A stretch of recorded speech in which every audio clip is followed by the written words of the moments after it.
1638 1638 کو وہ پشاور کے دورے پر آئیں، اس سائڈ پہ اس کا گزر ہوا، تو وہ پشاور میں جا کے رہیں، لوگوں سے ملیں، تو اس کو محسوس ہوا کہ یہاں پہ جو تجارتی قافلے آتے ہیں ان کے رہنے کے لیے جگہ کا ہونا، ایک پراپر شیلٹر کا ہونا بہت ضروری ہے۔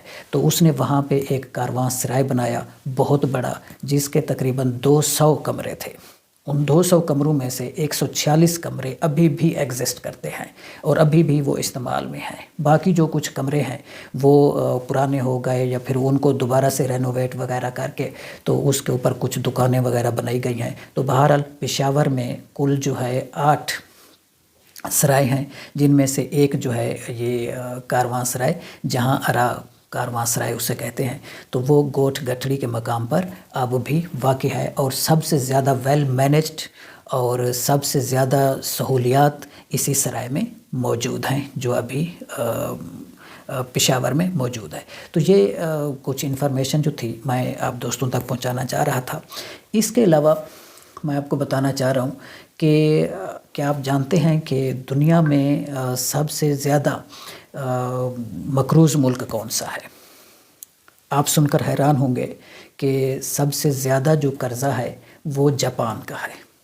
جاپان نے سب سے زیادہ قرضہ جو ہے وہ مقروض ملک ہے دنیا کا سب سے پہلے نمبر پر، لیکن اس کی معیشت جو ہے وہ دنیا کے 7ویں نمبر پہ ہے۔ یعنی اس کی جو معیشت ہے وہ اتنی مضبوط ہے کہ دنیا کے 7ویں نمبر پر اس کا نام آتا ہے، جاپان کا۔ اس کی وجہ کیا ہے؟ میں سمجھتا ہوں اس کی وجہ یہ ہے کہ وہاں کی جو قیادت ہے وہ کرپٹ نہیں ہے، وہاں کی جو عوام ہے وہ کرپٹ نہیں ہے، وہاں کے لوگ اپنے ملک اور اپنی قوم سے محبت کرتے ہیں۔ ہم پاکستانی جو ہیں، ہمارا ملک دن بدن قرضے میں ڈوبتا جا رہا ہے، دن بدن مسائل کی دلدل میں پھنستا جا رہا ہے۔ ہمارے اوپر جتنے بھی لوگ آئے ہیں، حکمران آئے ہیں، چاہے وہ ڈکٹیٹر کی شکل میں آئے ہیں، چاہے وہ سویلین حکومت کی شکل میں آئے ہیں، تو انہوں نے آ کر اس ملک کو نوچا ہے۔ اس ملک سے انہوں نے اس ملک کے اوپر کچھ لگایا نہیں، بلکہ اس ملک سے انہوں نے کمایا ہے، اور کما کر ادھر ہی نہیں رکھا، وہ بیرون ملک لے گئے ہیں۔ سارا کا سارا سرمایہ وہ بیرون ملک جا کر انہوں نے انویسٹ کیا، اس ملک کے اوپر کچھ نہیں کیا۔ وہ آتے تھے، اس ملک کو جسٹ کھاتے تھے، کھا کر عیاشی کر کر پھر واپس چلے جاتے تھے۔ ایون کچھ لوگ تو ایسے ہیں جو اس ملک پر رول کرتے رہے، اس کے بعد ابھی تک ان کا پتہ ہی نہیں ہے کہ وہ کہاں ہیں، کیا کر رہے ہیں، پھر بعد میں اس ملک کے ساتھ ان کا کوئی لینا دینا نہیں رہتا۔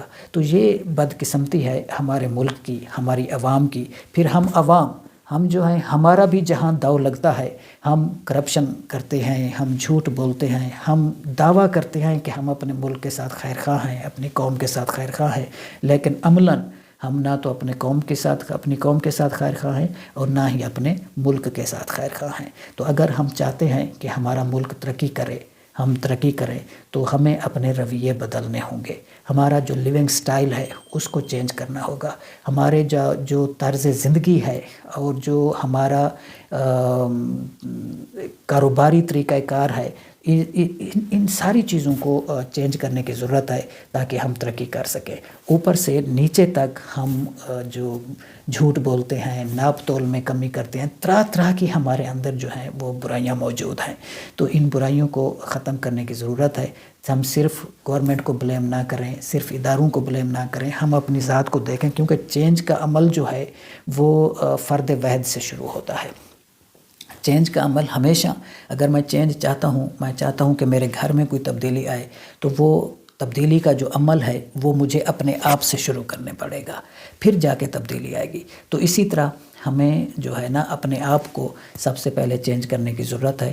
ہم اپنے ملک کے لیے، اپنی قوم کے لیے، اپنے آپ کے لیے بہتر سوچیں، اچھا سوچیں، کرپشن نہ کریں، جھوٹ نہ بولیں، کسی کو دھوکہ نہ دیں، ناپ تول میں کمی نہ کریں۔ ہمارا تاجر ناپ تول میں بہت کمی کرتا ہے، تھوڑے سے پیسوں کے لیے جھوٹ بولتا ہے، ہر جگہ پہ فراڈ ہو رہا ہے، کڈنیپنگ، قتل و غارت، خودکشی کے واقعات، طرح طرح کے جو آج کل جس مسائل سے ہم گزر رہے ہیں وہ بہت زیادہ حد تک بڑھ چکے ہیں. تو بہرحال میں امید کرتا ہوں کہ یہ جو میری جو باتیں ہیں یہ یقیناً آپ دوستوں کو پسند آئی ہوں گی، اور اگر آپ کو اچھی لگیں تو آپ پلیز ان پر عمل کیجئے اور اس ویڈیو کو باقی دوستوں کے ساتھ شیئر کیجئے. اب آپ سے ملاقات ہوگی انشاءاللہ اگلے ولاگ میں، تب تک کے لیے